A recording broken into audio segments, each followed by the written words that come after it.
That's what they all say. SCS would use it. Morning, Sandra. Can you hear me? Yeah.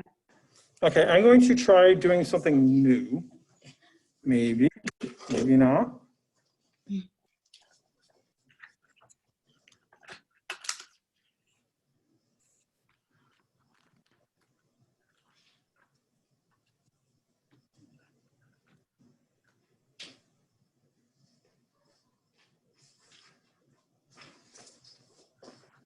I'm going to try using a mic this semester and see if it improves the audio.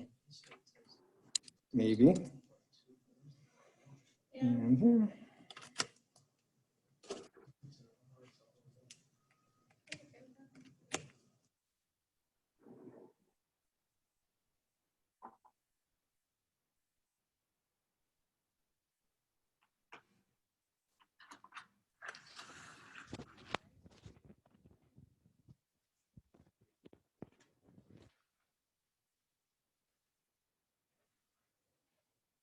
okay, can you hear me, Sandra? Not as much as I could before. Okay, so, It's like really muffled. okay, let me try something here.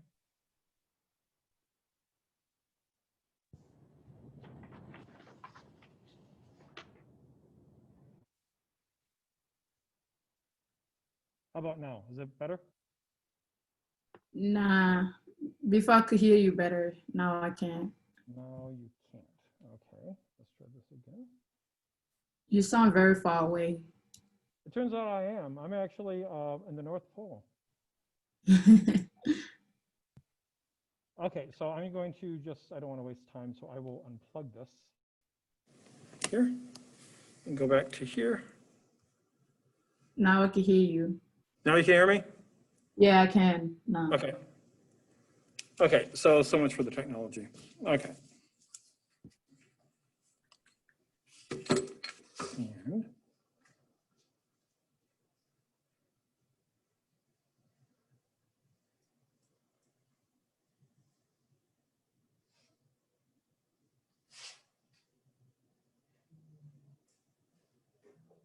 I got stuff with me.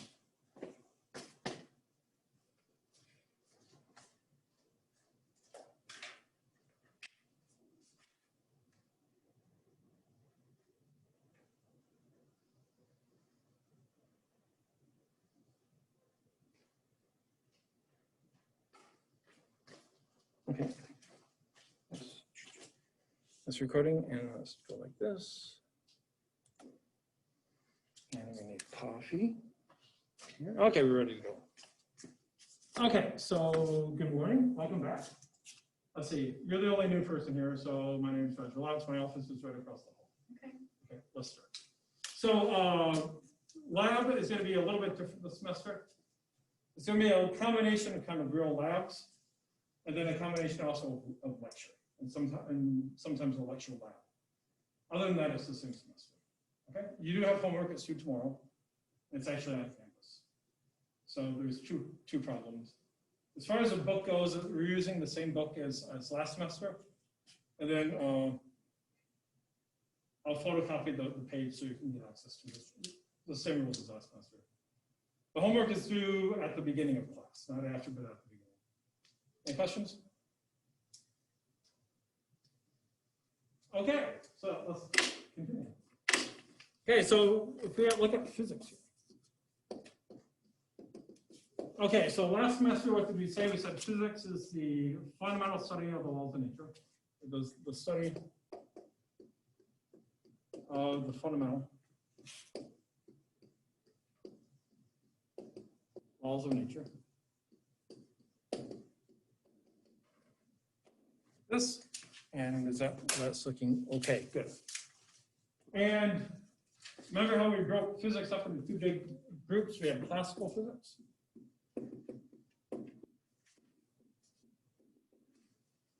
Then we have modern physics.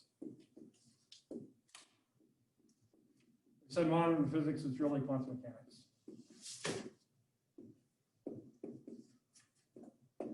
Like this.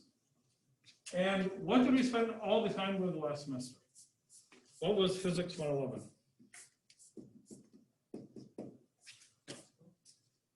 Classical mechanics. So this is classical mechanics.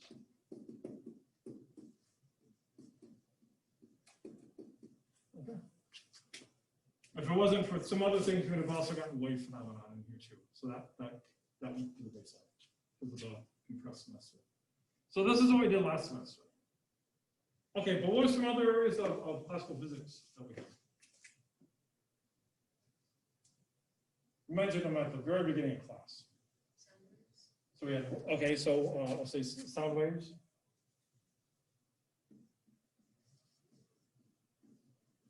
Just kind of waves in general. What else? Electricity. Okay, so electricity and magnetism.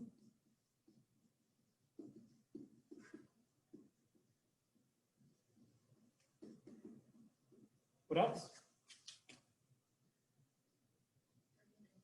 Thermodynamics.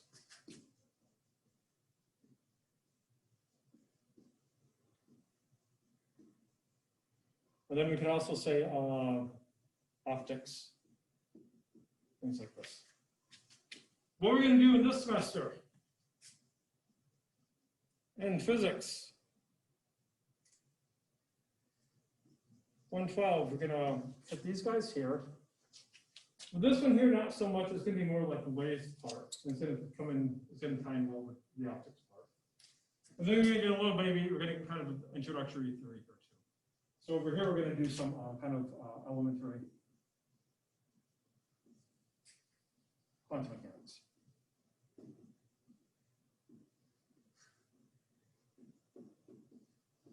So it's going to be these two big ideas there. Okay? Well, lots of ideas. Questions though? So is this anyway connected to the last one, Yes, so what we're going to do is, in classical mechanics, what were some of the big things we had? We had free body diagrams, putting forces on things. That doesn't go away.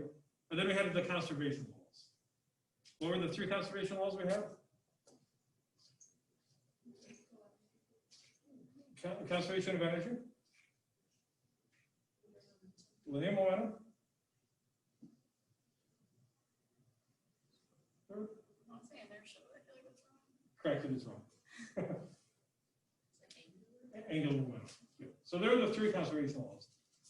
Most of those we're not going to use, with one big exception, conservation of energy. That never goes away. So our free body diagrams we're going to use all the time. Some kinematic stuff, so that doesn't go away.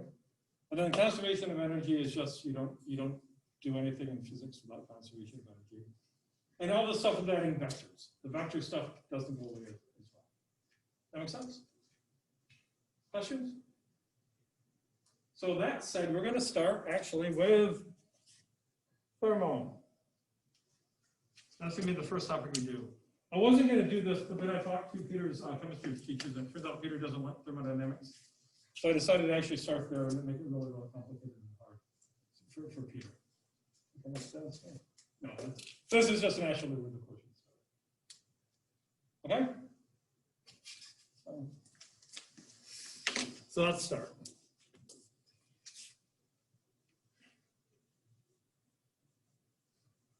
The one thing I'm going to do differently with thermodynamics is I have kind of a point that kind of a picky point. I always hate it. I really hate how most people do entropy. I'm going to show you what entropy really is.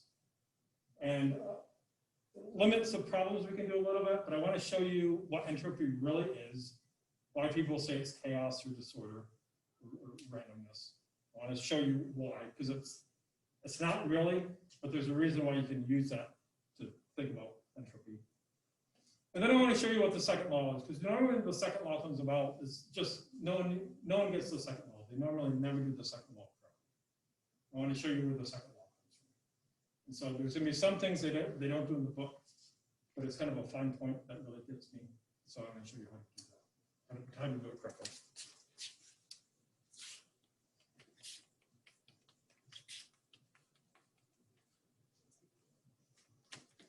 Okay, so thermodynamics.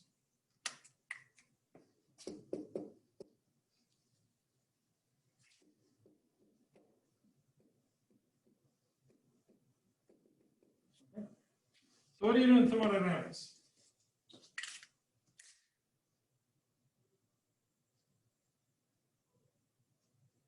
Yes. Isn't the releasing or taking energy to create energy? Okay, so what you're gonna do, that's, you're gonna do a lot of that.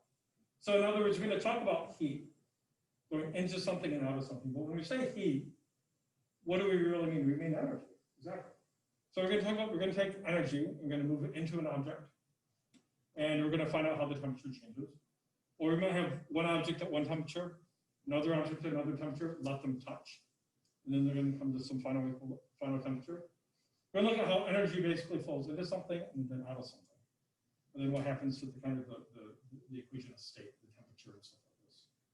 So what we do in this is a macroscopic theory.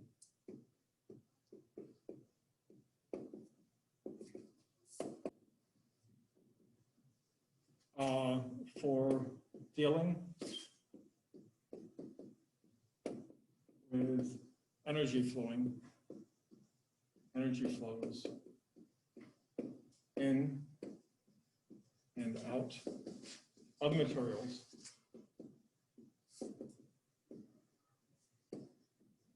and their corresponding change of state.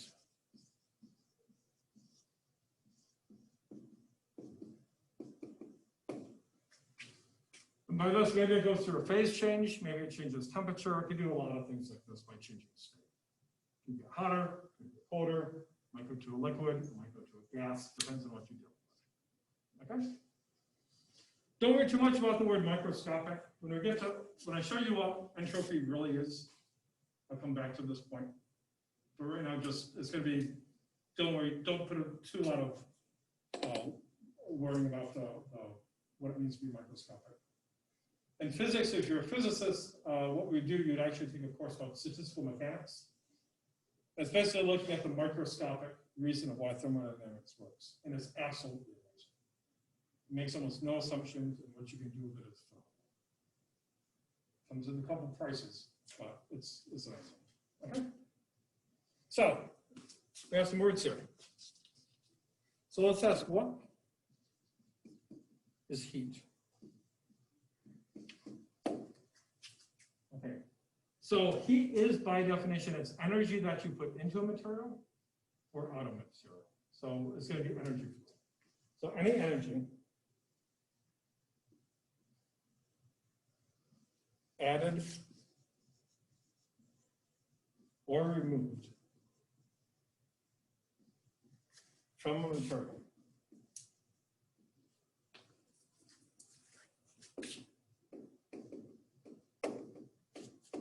is called heat. Okay.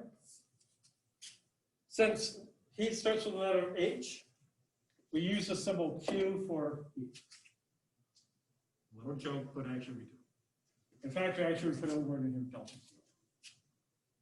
So delta Q, delta is always like a final minus initial, so it's some unit of amount. So this is going to be actually what it means.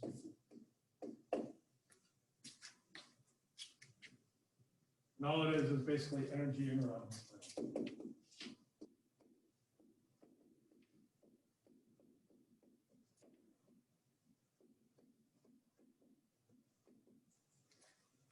And it can either be positive or negative.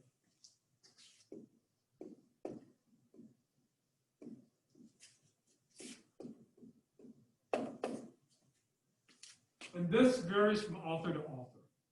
Okay? So what I'm going to do is I'm going to say any heat, so any heat added to a substance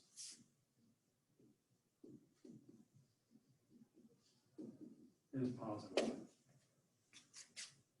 So if I'm adding heat, if I have some water, if I'm actually adding heat into it, I'm adding some positive delta Q. If you want to cool something off, you basically put something in the refrigerator. What happens? Energy is extracted from that material, so the temperature drops. That delta Q will then be negative. Now everyone has the same sign convention, but this is probably the more simple. So delta Q is negative, then energy is removed.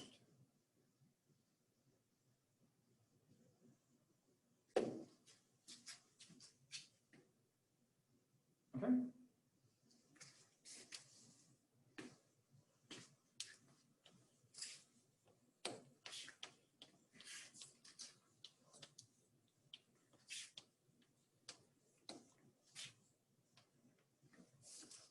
So let's ask what happens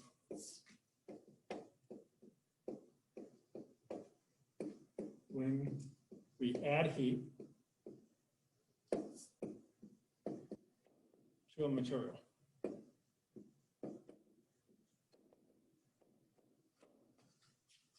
So here's some blobby thing here. This is some material.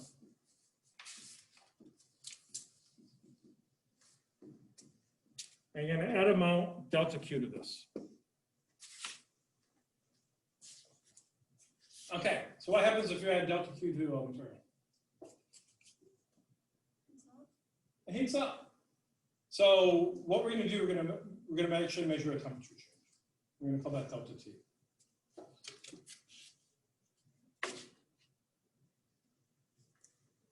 So when heat is added or removed, the temperature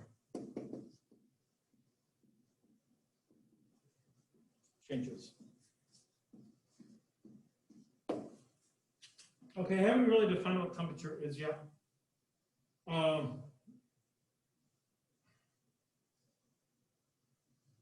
Okay, this is going to sound so utterly preposterous.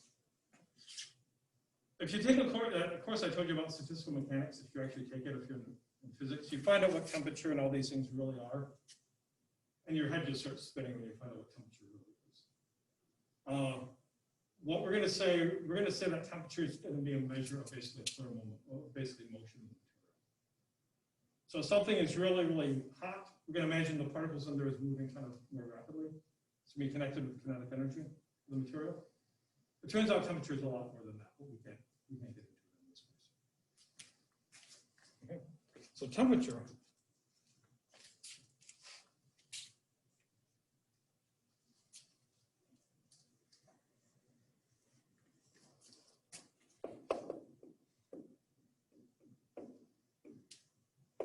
is connected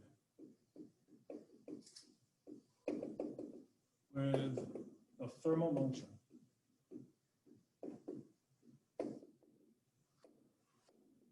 of the particles. Oh, let's say the atoms. Oh, let's say particles. This could be more general. Making up the substance. Making up the material. If I had copper, I can imagine copper as being all these copper atoms connected together. Right, I'm going to heat, those copper atoms are going to start moving around. The measure of this motion here is going to be connected with temperature. Okay? So when you add temperature, when you add heat, this is going to actually have a temperature change. So the temperature change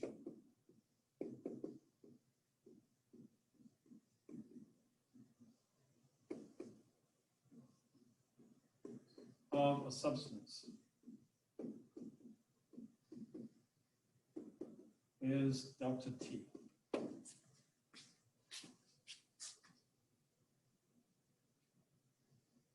Okay?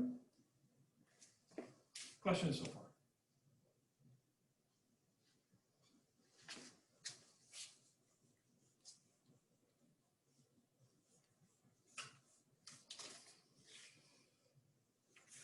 So let's ask how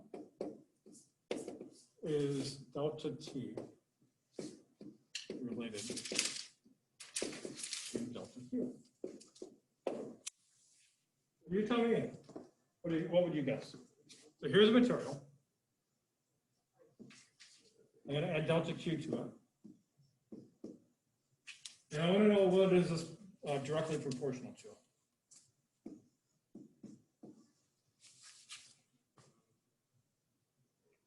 Okay, what does directly proportional mean?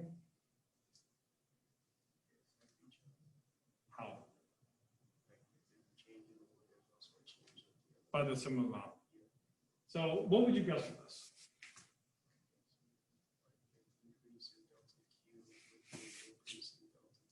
Okay, so I could actually have a delta Q. So if I increase delta Q, that's going to have a direct effect on delta T. But this material might also have some mass, M. So let's say I have two materials here.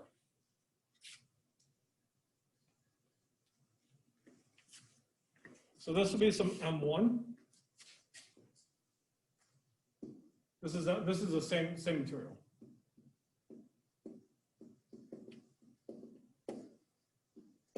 There's just more of it. I'm going to put in the same amount delta Q. Same delta Q. So I have a little bit of substance on one, a lot more of the substance on two, but I'm putting in the same heat. Same delta Q. Which one's going to be hotter? Yeah, this one here, what can happen is that Q can go to basically more atoms and cause more greater vibration. Here, there's more atoms here. And so since there's more atoms, they're each going to get less delta Q from this and cause less motion. So we're going to put the mass in here then. So this would actually, this delta T, the delta T here would be less than delta T here. So this would have some delta T1. This would have some delta T2. If this had more mass, this is going to be here. So where would I put my mass then? In this equation here. You may have said, I think I heard something, but I can't. Because I'm trying to think. Okay, cool.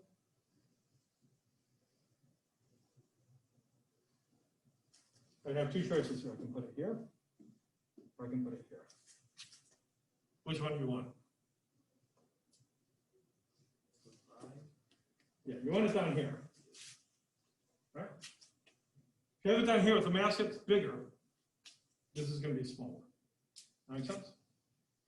So this is actually the way you want it. Is everyone happy? So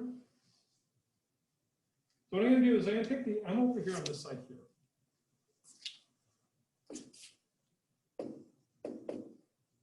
Like this. And since this is directly proportional to this, and this is directly proportional to this, I'm going to rewrite it like this.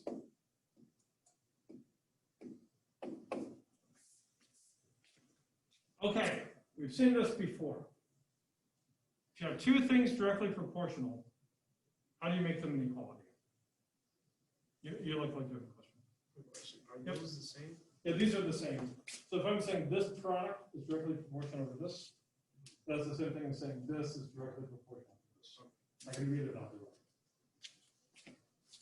So if you have two things directly proportional, how do you make them an equality?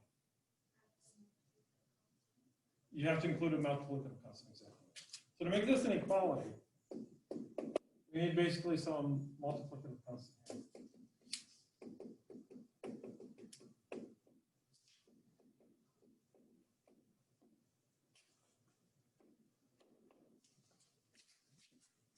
Okay. Now, this multiplicative constant has a name. It's MEYER. A multiplicative constant has a second name. No, sorry. Okay, but that doesn't matter. Okay, it only has one dimension. Okay. Anyone notice that? Specific heat.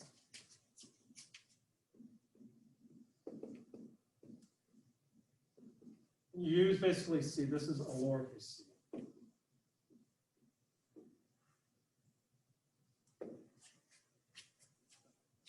Okay. So the way we get this is this.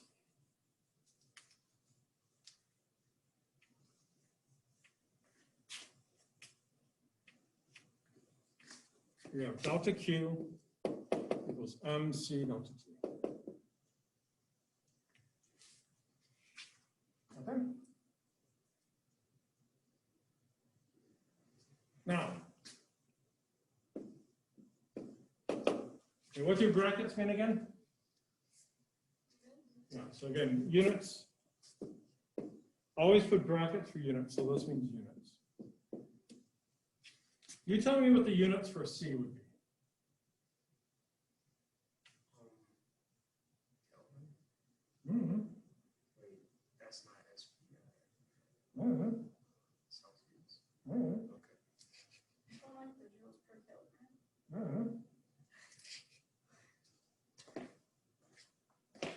Anything you say is, actually, I like a lot of what you said. How did you get it? I remember it, Genco, maybe? Go through, okay, if you didn't know, just solve for the C here. So C is what? C is delta Q over M delta T. Okay, so what do we measure delta Q in? Because it's an energy unit, so we're going to say joules. Okay, if you're a chemist, what often would a chemist use?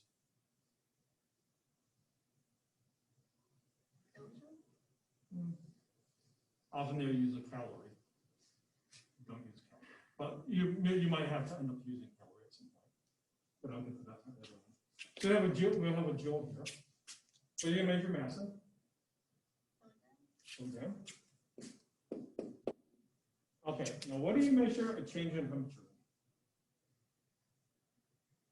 Kelvin, For Celsius, Celsius. Which one do you use?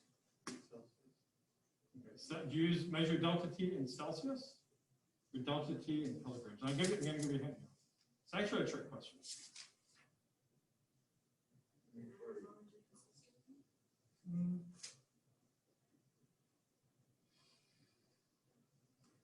isn't it Kelvin?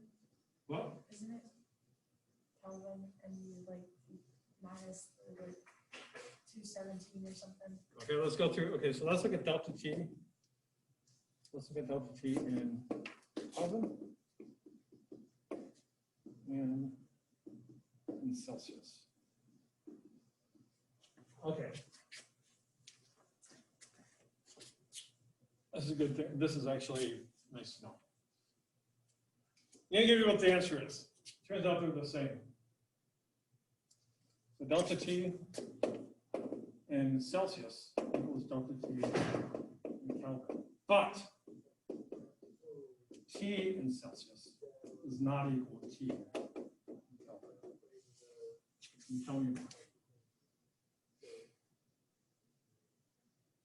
Because even if, for the first one, the C and the K will be the same, because it's the same difference between the two numbers. Exactly. It's how the different, remember how do you do this? So let's say we have T in Kelvin, we have T in Celsius. Okay, how are they related? C plus 273. So the temperature of Kelvin is what? Celsius plus 273. 273. That make sense? Yeah, okay, that's how you do it. So what happens here? If you look at, and how do you always define a delta? Final minus initial. So if you look at something like this. So if I had the temperature change in Kelvin, what would I have? I'd have T Celsius final plus 273. And then what would I have to subtract? Right, so this is my T Kelvin final. I have to subtract the T initial Kelvin, which is what? Ci plus 273. And what nice thing happens? 273's cancel. They cancel. Which is the temperature change. Yeah. So they're the same. So since you have this in terms of Kelvin here, it doesn't matter. You either have Kelvin or you have Celsius, it's the same thing. Okay? It's kind of tricky. And different authors have different things. I think Celsius probably, well, in physics, you use Kelvin a lot more. So in physics, you're going to find more Kelvin. There, in chemistry, you're probably going to find more Celsius. So what we have here is that the units for this, guy, would be joules per kilogram, and then you either have degrees Kelvin or degrees C. I don't care. it would be the same thing. Does that make sense? Okay, now I'm gonna give you actually something remarkably useful. Okay. As opposed to all that other stuff I was teaching. Now this is gonna be something useful. Okay. How is the Fahrenheit temperature connected to the Celsius temperature?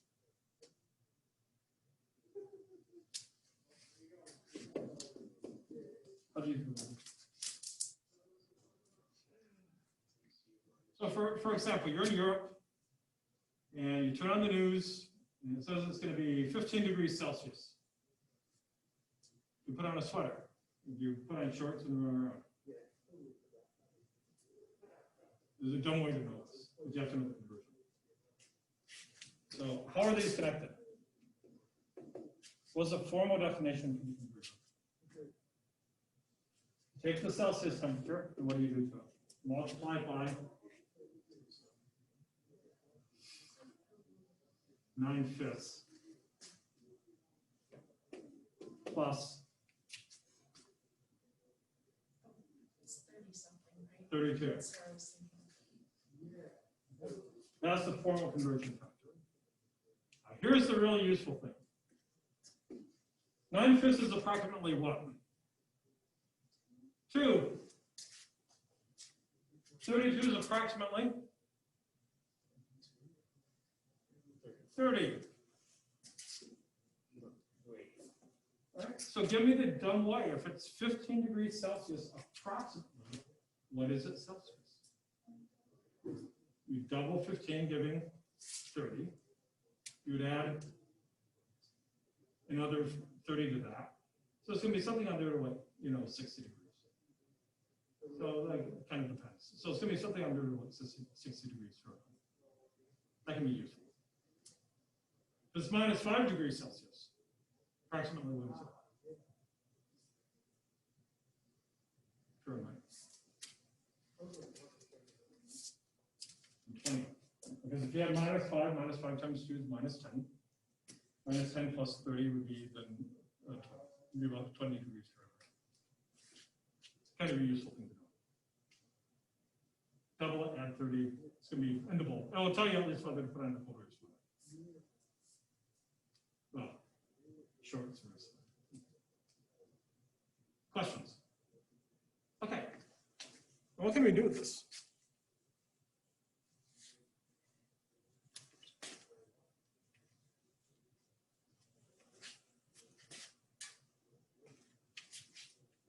I want to get one other idea here, just because it can be odd.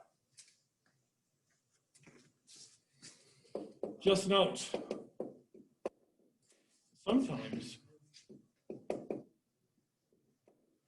a different equation other than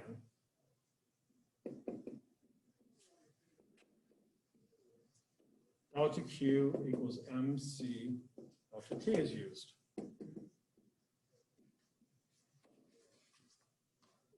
Okay, this one you may have seen also in chemistry, I don't know. So, often, instead of the mass,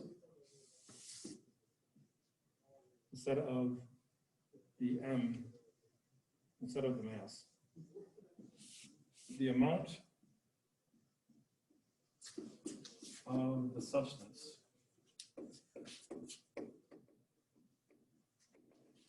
given N. So let's say you're a chemist. I give you a certain amount of, I don't know what they do in chemistry, but other than they have test tubes and there's goo in them. I give you a test tube of goo. Okay, what are you probably going to measure goo in terms of?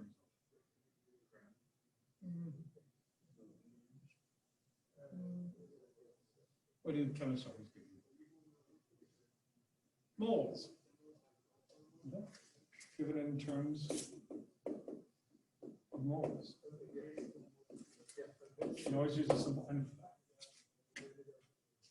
So what I could do instead, instead of saying, the delta Q is proportional to M delta T, we could say delta Q is proportional to N delta Q. The number of moles.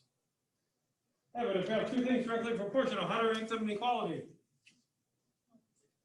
You need a multiplicative constant, and that one is capital C.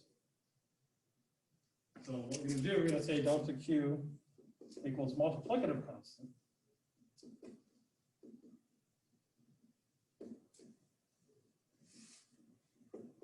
And delta T. And that multiplicative constant, this is going to be capital C.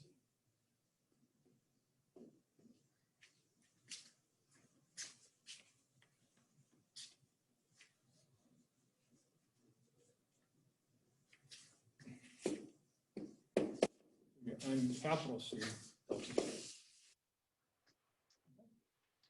When we do this, this is called the molar heat capacity.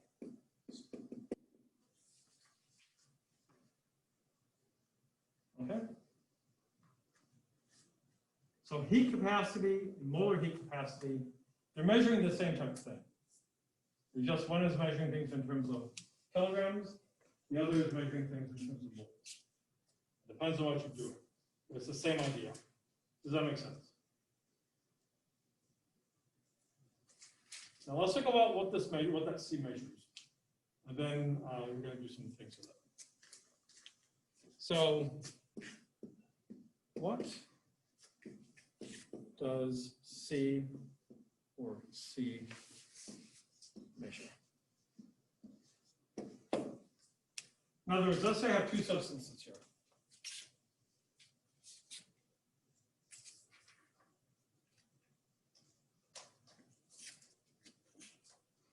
So this is some C1. So this is some mass here, M. This has the same mass. This is C2. I'm adding the same amount of heat. Delta Q.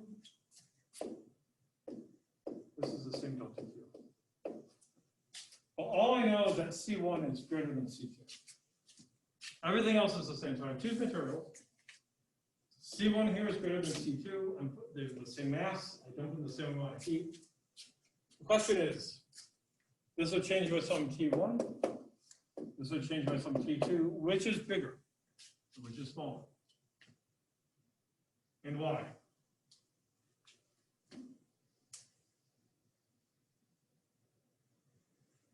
Being T2 Is, bigger. okay, so you're saying this. I think so, yeah. All right. Okay, so we have this, okay, that. Okay. Prove it. Okay, this one just doesn't make any sense. Because these are different. What would C have to be given by? Right, delta Q equals MC delta T. C is, okay, solve this for C.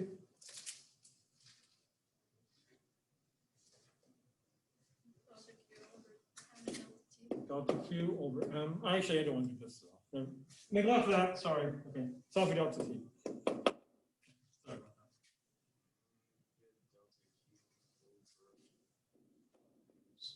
Let me see. What do we know about the delta Q and the M? They are the same. So I have to worry about the C. So if C is larger, then this is larger, the delta T will be smaller, which is actually the state case here. So it is like this. So if something has a large heat capacity, or a large specific heat, or large heat capacity, what does it mean? You can put in a lot of heat. What happens if the temperature changes? It doesn't change much. So a material, a substance, with a large C C means that the delta T is smaller when heat is added. When heat is added or removed.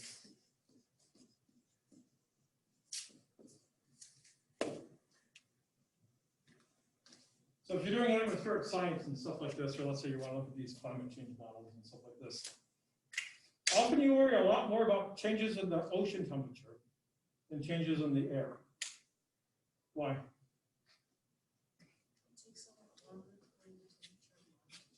So tell me about the specific heat. The specific heat is water.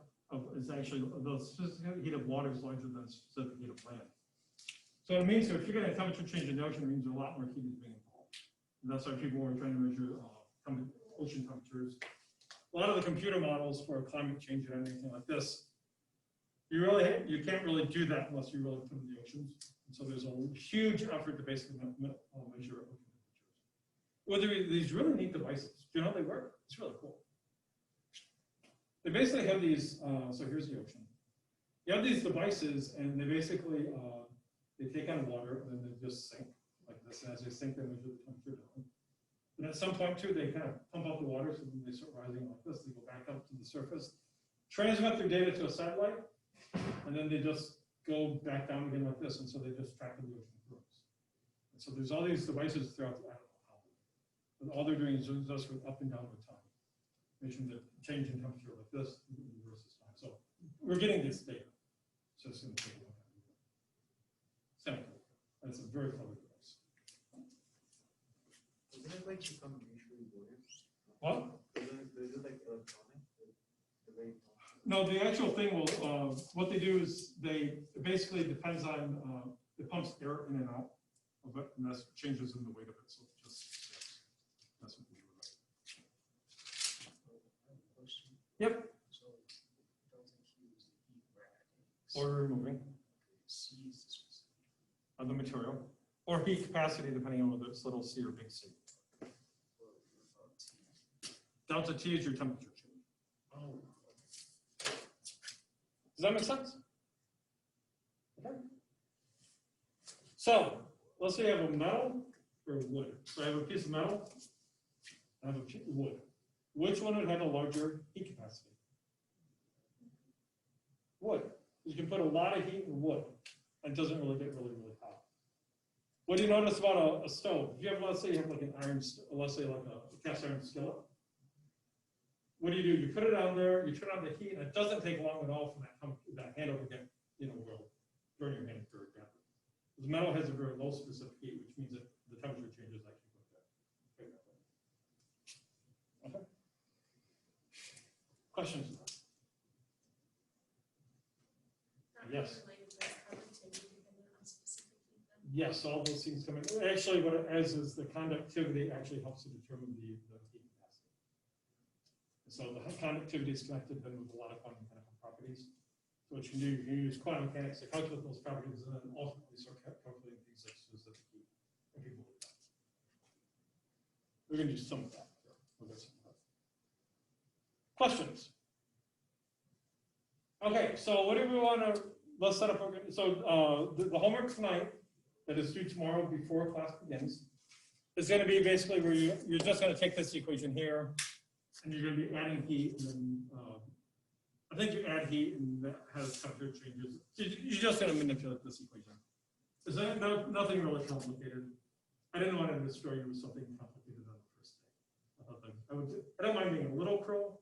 I didn't want to be real cruel. So I figured homework on the first day is already a little, but an ASCII problem is hard. So there's 2 questions. I don't think it's going to really snow you at all. I think it'll be fine. But we have tomorrow's class. What are you going to do tomorrow? So tomorrow, what we're going to do, we're going to have basically, we're going to have water here. Maybe water is going to be at 20 degrees Celsius. What are we going to do? We're going to take some metal here, this, and maybe this is at 70 degrees. Like this, you're gonna put this into here. And now what could we ask? If you wait long enough, what's gonna happen? What? The temperatures are gonna be the same, right? Because if you wait long enough, everything's gonna have the same temperature. So what we can do tomorrow is, how do we go about doing this? How can we, if we put this in here and wait, let the system come to equilibrium, you know, what's gonna be the final temperature change from that? You actually already know how it has to be.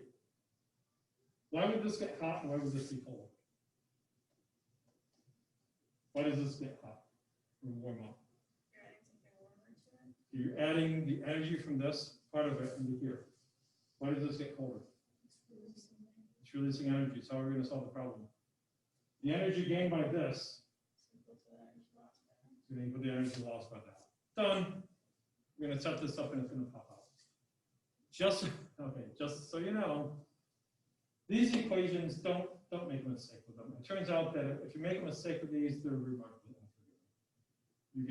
You'll see when we work them out. They're going to be kind of not hard, but they're just problems that are really, really easy to make mistakes with. I hate them.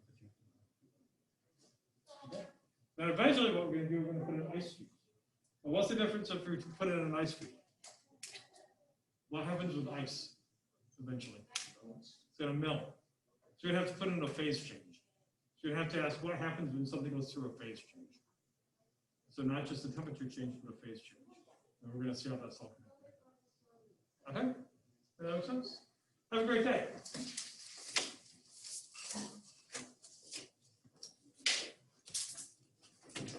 Bye, Sandra.